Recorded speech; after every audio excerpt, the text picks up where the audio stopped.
Sisters, Assalamu alaikum wa rahmatullah. I'd like to share with you a beautiful hadith this evening, and I'll say it in Arabic first. The hadith is in Sahih Bukhari and commented on by Imam al-Nawawi as well. قال رسول الله صلى الله عليه وسلم ما يصيب المسلم من نصب ولا وصب ولا هم ولا حزن ولا أذى ولا غم حتى الشوكة يشاكها إلا كفر الله بها من خطاياه. The Prophet, peace be upon him, said, there is nothing that happens to a Muslim, whether it be physical tiredness, physical sickness, any type of worry or anxiety, any type of sadness, any type of harm from others, or any type of depression or trauma, even the tiny sting of a tiny thorn, except that Allah compensates that person by forgiving and wiping away some of their past sins.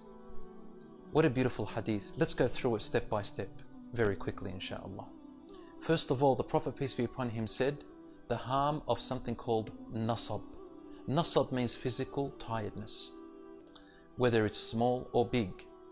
And the Prophet, peace be upon him, did not just isolate it or talk about tiredness in worship for your hereafter, although that is great reward, but the hadith is general.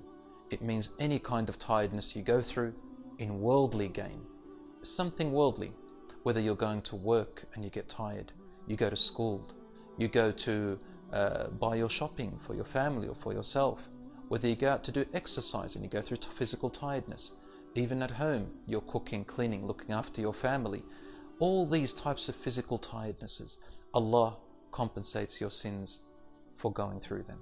Number two is wasab. The difference between nasab and wasab, the first one and the second one, is that this is sickness. Any kind of temporary sickness or permanent sickness, you also get compensated for that by forgiveness.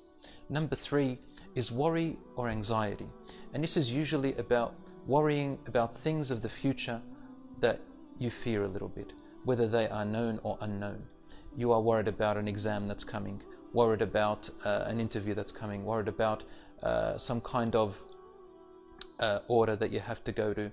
You're worried about whether your business will fail or be successful, worried about all sorts of things in your life, worried about your children or yourself.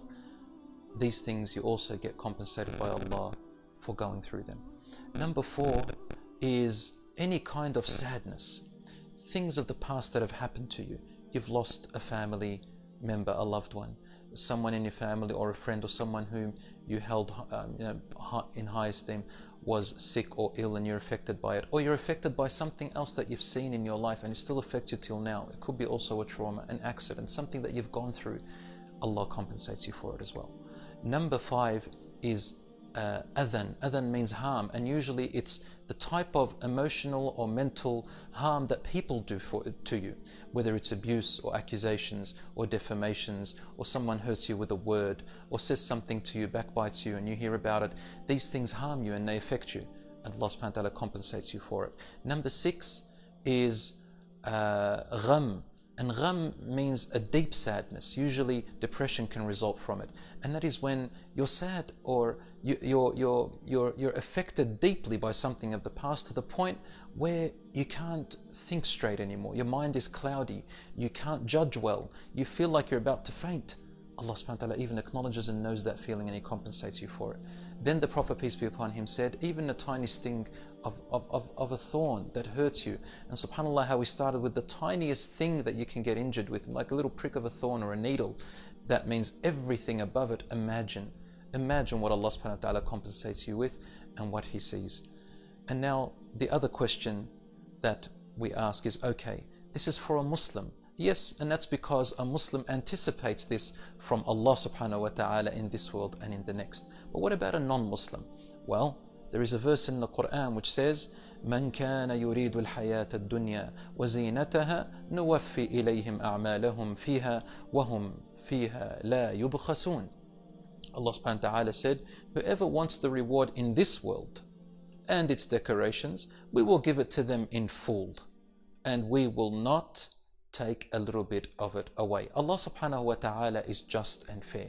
Even a non-Muslim, obviously he or she does not expect the reward from Allah because they don't believe in Allah, or the reward in the hereafter because they don't believe in the hereafter. But Allah subhanahu wa ta'ala still, for the non-Muslim who does good unto others and is patient, will reward them in some way in this world, because Allah says, وَأَن لَيْسَ لِلْإِنسَانِ إِلَّا مَا سَعَى. You will only get that which you intend and work for. What you want, this is what you will get. But for a Muslim, because you have the anticipation and the belief in Allah in this life and in the next, you get it here and there. For the non-Muslim, here. And even in the hereafter, Allah subhanahu wa ta'ala does not oppress or wrong anyone. Inna Allah subhanahu wa ta'ala says, وَلَيْسَ رَبُّكَ بِظَلَّامٍ لِلْعَبِيدِ. Your Lord does not oppress His slaves or His creatures. I ask Allah subhanahu wa ta'ala to lift your struggles and ours, and to relieve you from any pain that you are going through, have gone through, or in the future will go through, and to grant me and you immense patience and perseverance in these tough times, and the tough times to come, and the tough times that have passed. May Allah subhanahu wa ta'ala shower you with His mercy. Wassalamu alaikum wa rahmatullahi wa barakatuh.